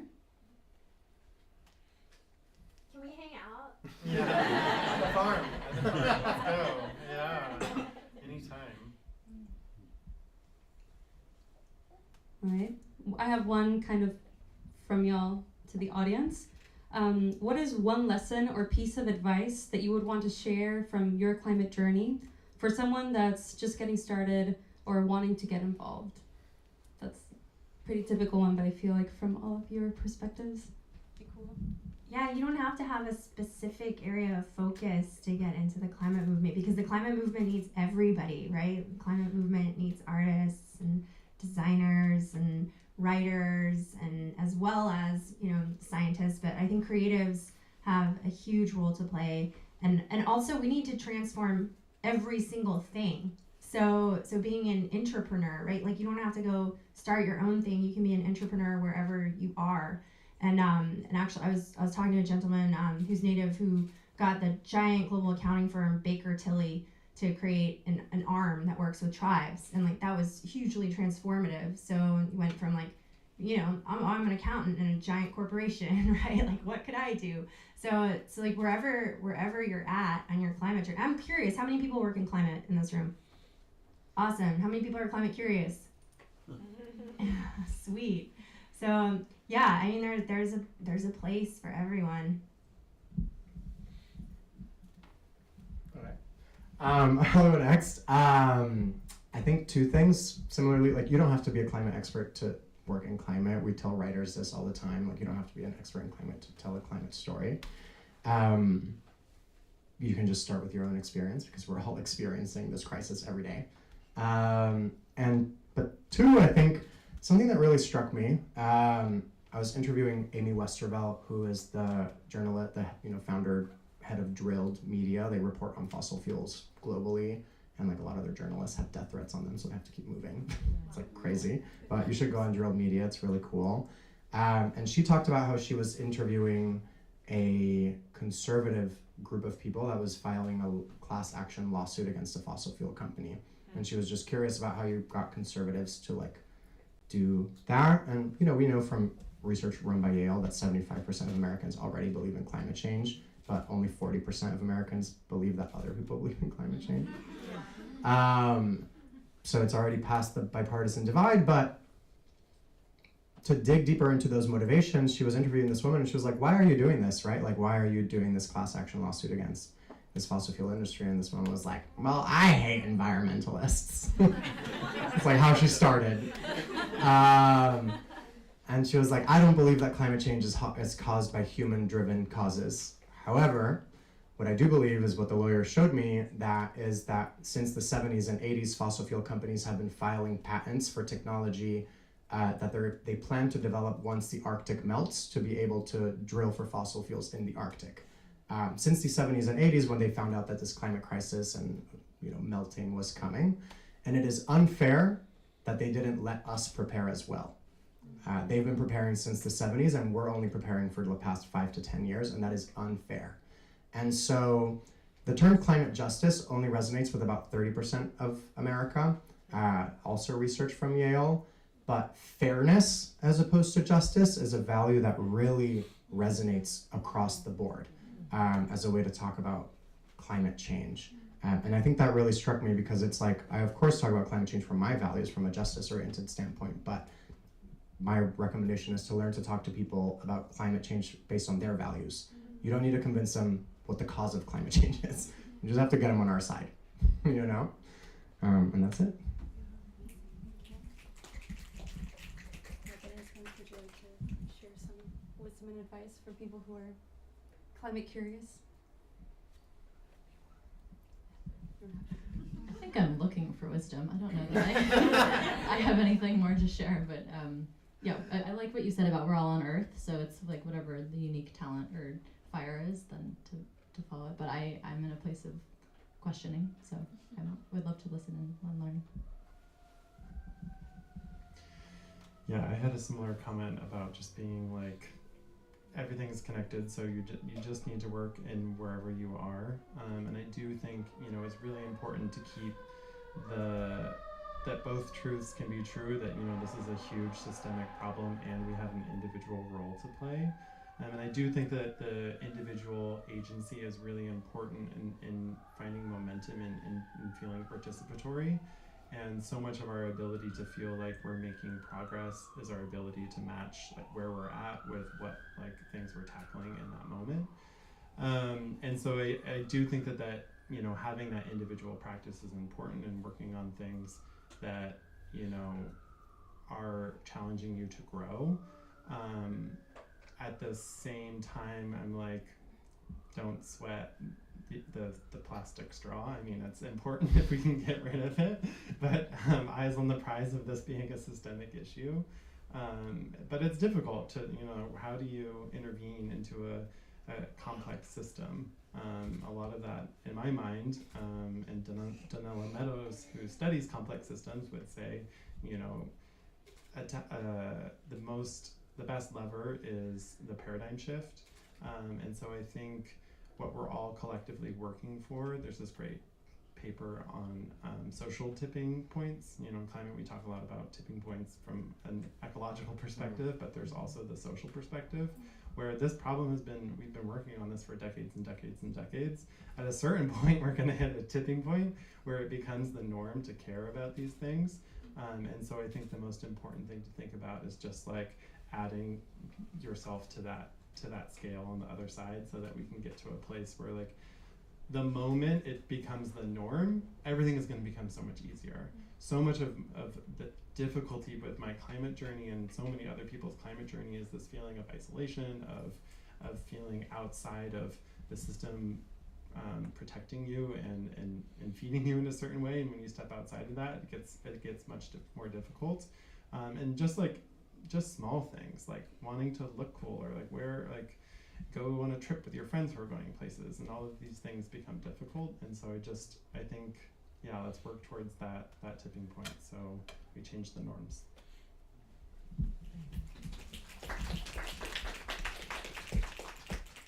Thank you so much for being here and for sharing, you know, what's on your heart, what's on your mind. I would like to open questions to the floor. So you there, you can either come to the front if you can. Otherwise, you're free to project your voice, and we'll make sure that we can hear you. Okay, cool. First of all, thanks for the presentations. They're amazing, and yeah, really appreciate the work you're all doing. Hi. That was the best. Oh my god. So I heard a lot of discussion or talk about, so I kind of see this paradox, and I'm curious what your thoughts are about it. So I heard a lot of discussion about imagining a future that is captivating and attractive and a bunch of other words they use to describe a future that we desire. And I think that at least for myself, my conceptions of attractiveness and desirability are already to some degree colonized. And so how do you think about the work that we have to do to re-indigenize the imagination? And what does that look like? Is it possible for us to have a future that is climate sustainable if what we all desire is the house with the multiple vacations a year, etc.? Or and how do you do that work in integrity? Yeah, that's something that actually I was exploring a lot when I began my work in Haiti, and did a TED Talk called Fourth World Nation Building. That's about how we're doing development backwards. So we have this idea that first world is the best, and everybody else has fallen in step with that, where they're like, okay, I want to have, in Haiti, there was an indigenous house, a Taino house that has natural air conditioning. So it's a house that has a hole in the top and then has a little chokon on the top, and then air naturally circulates throughout it. But people were like, oh, concrete houses are better. The concrete house is a stove. You cook on the inside of it. And then those houses are the ones that fell and killed everybody during the earthquake in 2010. So if we're oh, everybody's supposed to be first world, and everybody's supposed to have a house in the suburbs with 2 cars and pave over everything on the way, then we're headed towards a planet Earth that's going to require, we're headed towards 11 billion humans who each need 8 planet Earths. So yeah, it's a certain destruction. But I feel like things change quickly, and once we reach that tipping point, in climate there's accelerating feedback loops. So the methane gets released when the permafrost melts, and then it's 21 to 80 times more potent, a warming agent in the atmosphere. And so when we hit certain tipping points, the cycle starts to accelerate really quickly. So what if we were painting a picture of fourth world development where, tech, we're going forwards, we're going 1.0, 2.0, 3.0, 4.0, right? They talk about the 5th industrial revolution that's happening right now. And so getting these ideas into our zeitgeist, I think, is incredibly important. That's the role of creatives, that's the role of media, that's the role of imagination. And, I feel like there is a mass societal awakening that's happening right now. BLM, definitely catapulted my personal work, realizing how colonization has impacted my own internal narrative and how it's toxic to everyone, no matter what color or gender that you are, right? We've internalized these toxic narratives. And you know, that in the span of a few short years, the amount of work and transformation that's happened, it really gives me a lot of hope. I'd love to just add on. I do think desire is, you know, obviously culturally created, and there's, I mean, this is going to be bucketed into a lot of different solutions, but one of them is that there is potentially just like actual superiority in the solutions that are the best. Like, I think of the idea that, you know, car lifestyle has become this aspirational thing, but you talk to people that live in a walkable city, like they'll tell you it's better, and it is better. It's like cities designed for a human. We can't rely on that always being the case, but a lot of those desires can only continue to be desirable because the harms are invisibilized, and so it's part of that is, you know, we need to build empathy, and that's also wonderful to believe and work towards. And ultimately, there might be a group of humans who aren't willing to let go of that vision, and that's where Extinction Rebellion and activism comes in. And ultimately, that's where revolution can come in a certain place, where at least you might have a vision that is better for more people, and that's going to be a tension between, you know, who can cooperate and how you get more people on board with that vision. Love that. A lot of the work that I showed is meant for like the executives of companies, and so we have to, at least this is my perspective, and I'd love to be challenged, but like to be in that room and have any credibility, or to be able to start the conversation and kind of Trojan horse your way into like, maybe climate should be part of your 10-year strategy. Like, we find ourselves having to kind of, or I find myself having to position with something that's palpable and can be digested in that moment and tailored to that person's experience. So then you see the cars and the stuff that you consume. But there are lots of other groups that are doing futuring involving people that are like from other cultures and other spaces. I grew up in Hawaii, and I'm not Indigenous Hawaiian, so I can't claim any part of that, but there have been like really large exercises starting back from the 70s of imagining Hawaii as a place that is climate resilient and adaptive, and like using clean energy and like living closer to the land, that people that are like ancestrally Hawaiian have contributed to, along with residents.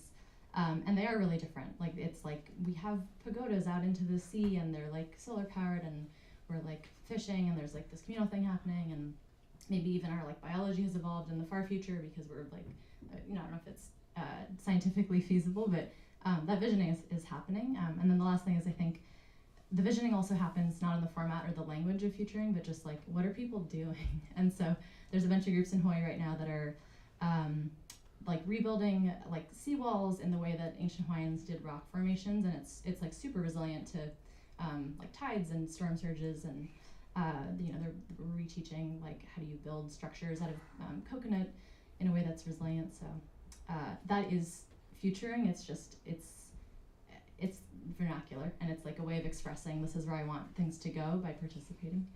So I'm looking for more of that too. Thank you so much. Does anybody else have a question they'd like to ask? All right, so we have 3 questions, and is that okay to cap it off at those 3, and then we can wrap this up? Awesome. So would you like to either speak up or come forward?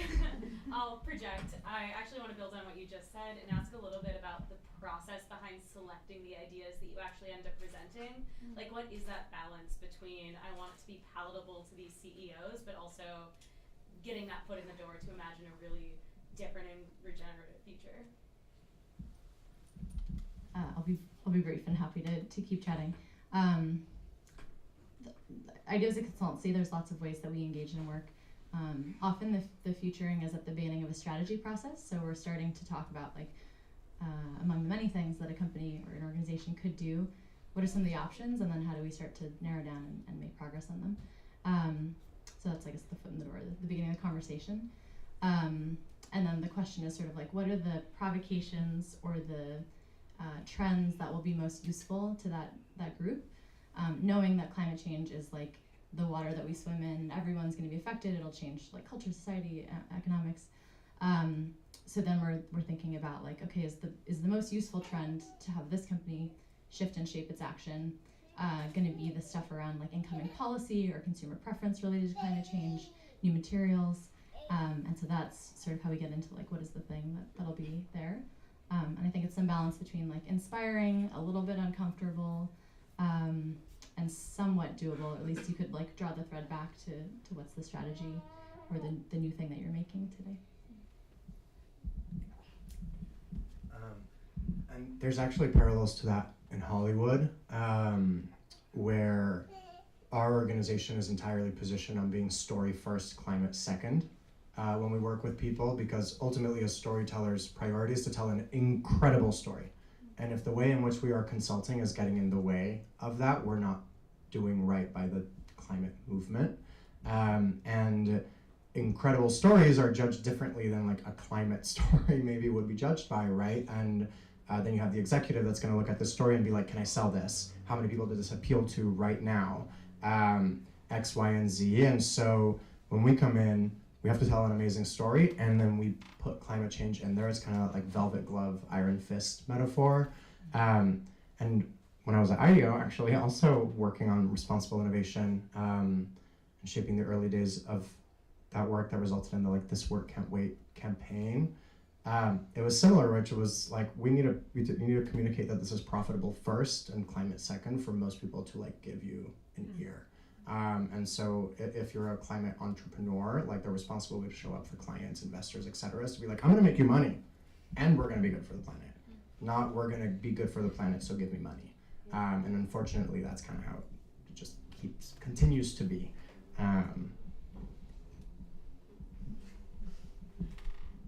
Okay. I accept this fate, but I don't like it. That's why we're a nonprofit. We have a question over here. That, funnily enough, is like very similar to the question I was going to ask, which is just like, I just came from another climate event, and I feel like climate is so much about talking to ourselves oftentimes, and I think one of the biggest challenges is trying to figure out how to invite people that aren't in our same mind space into this. So I was just going to ask what your guys' experiences are with what kind of trade-offs do you have to make when speaking either with doubters or challengers or sticks in the mud or whatever, but because that seems to be like a big moral internal struggle for people too. It's just like you either are willing to make sacrifices to make progress, or you are not willing to make sacrifices because that diminishes the sanctity or the purity of the work that you're doing. So I'd be curious to know how you guys think about that. I know what my husband thinks about that, but there you go. This is the other co-founder of Solar Punk Farms, by the way. Yeah, maybe I don't. Surprise me, maybe.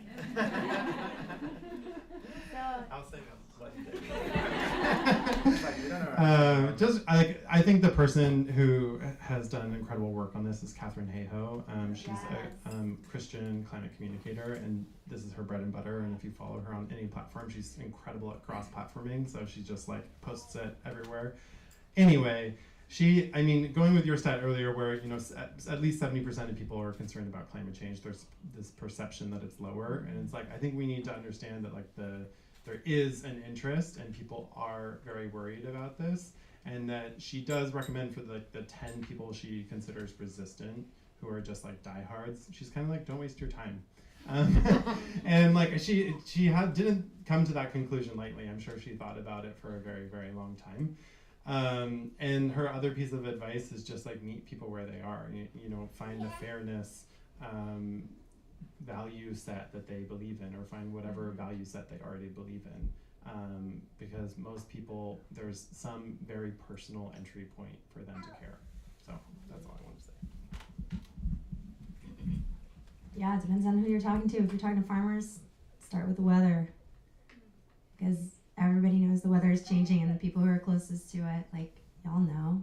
You're there every day with the land, and you can see it all around you. So meeting people where they're at, and love Catherine Hayhoe. There's also, the idea, like to what you were saying, like people don't have to know how HTTP works to use the internet. People don't even have to use the internet to be influenced by the internet. So basically, we just need to build it. Like, look at how fast tech has taken over our lives, you know? Like, I had AOL Instant Messenger when I was little. Like, it's just such a huge transformation that's happened in less than one generation. So I think that we really need to create that exponential transformation. We're not going to get everybody on board. Erica Chenworth, who a lot of XR's theory is based on her PhD research, says that 3.5% of the population participating in nonviolent direct action is that tipping point. And yeah, who knows if it's exactly that, but let's keep pushing. We're gonna get there. Yeah, I love Catherine Hayhoe. She's also on our board of advisors, and something she says is like the most important thing you can do for climate change is talk about it. Because people don't talk about it. That perception that other people don't believe in climate change is because people don't talk about it. And in terms of tips of how we approach those conversations, it's almost like negotiation tactics of like getting to know, like aligning your interests with theirs, right? And which means you first need to understand their interests and their values. And I think that with virtue forward issues like climate change, I know that I find myself really tempted to impose my virtues on other people right off the bat and be like, this is climate change, it's a huge problem, why do you believe in it? Obviously not in those words, but like in that sentiment. I think it happens in racial justice, it happens in climate justice, it happens in so many places. Climate fairness. Yeah, climate fairness. But it's that, I mean, my biggest advice is get to know their interests first, because that's how you're gonna find out if they're like a diehard denier that's not worth investing in, or someone who's like on the fence and you're like, oh hey, like odds are you're experiencing the climate crisis and maybe just haven't thought about it, because at this point we all are, whether it's because there's less butterflies where you grew up, or it's hotter or colder, it's happening somehow. If you live in Texas, your textbooks just banned climate change from being mentioned. So it's happening everywhere. Thank you so much. We have one question in the back. Yeah. So storytelling and climate change. The most recent example that I've seen in the past about storytelling with climate change has been through the movie Don't Look Up, which is kind of a satirical take on how an asteroid hits, and that's kind of used as a metaphor for climate change. So my question to you is, do you think that's the way storytelling needs to progress in Hollywood, or how we perceive stories, even around us, in order to land that cultural shift that you were talking about? Or like, what's like your take on that form of storytelling? Yeah, Don't Look Up is like a tough one for us. So Don't Look Up is an allegory for climate change, right? If you haven't seen it, it really is. And research shows that most people didn't immediately make that connection upon watching the film. It was the marketing effort afterwards that like helped people make that connection. And so as Good Energy, and then as myself, I will answer. As Good Energy, we don't consider allegories part of our work. That's like up to a writer's creative, expanse, how they translate the values and the elements of what's happening in a moment of the climate crisis into something parallel. The virtues of that is that similar values are being transmitted to society of this, of like, wow, I watched that movie and I realized media is kind of annoyingly positive and veering away from tough issues. The negative side is that some people, like, for the impact, the like scientific, neurological impact of storytelling to take hold, like you need to see characters who care about the things you care about, or who are aspirational and care about things that you maybe don't care about right now, but you're like, damn, I want to be more like them. And Don't Look Up, they actually do mention climate change once in the Oval Office scene, so it does pass the climate reality check as a climate mention. And it's very briefly mentioned, and by like a not aspirational character. I forget his name, but it's like the assistant of Meryl Streep, who's like, oh, we have end of the world meetings all the time. Sometimes it's climate change, sometimes it's biohazards, sometimes it's like pandemics. So what are meteors now, right? And like that's literally how it gets mentioned. And so Good Energy's position is like, it should be more explicit for it to be effective. My position is anything that shifts our values towards that direction is great. Like, and even as good energy, like we're not going to tell people to not do allegories. They're just not our clients. We don't support that type of work because we're not well suited to. We didn't design ourselves for that. However, again, personally, I think that, you know, Adam McKay works with us. We respect him deeply, producer of that film, and we know that his intention was value shift and perspective shift on something that like people are going to welcome more openly, like a meteor that is apolitical, as opposed to climate change. So, long-winded way of saying like it's not either or, it's and, but good energy works on specific dimensions.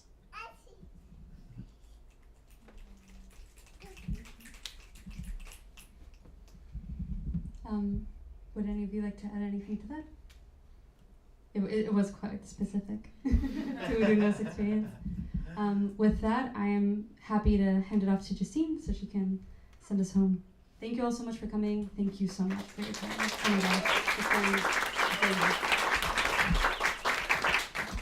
Sweet. Thank you all so much for sharing your stories and insights.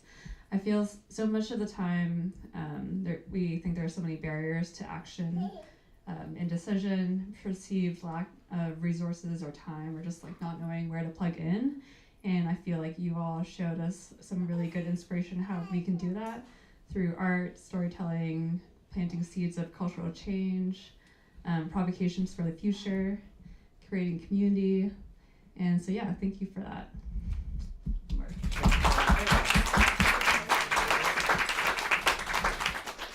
I also want to thank Maria for snapping photos tonight.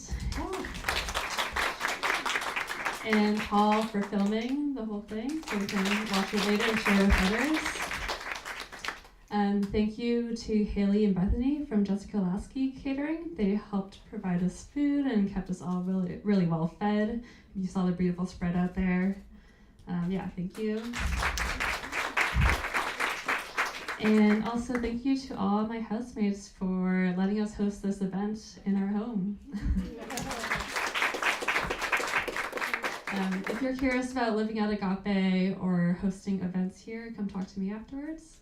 But yeah, we're free to hang out here for the next little bit, get more snacks and our drinks, and yeah, just talk with each other. Can I do a quick shameless plug? Yes.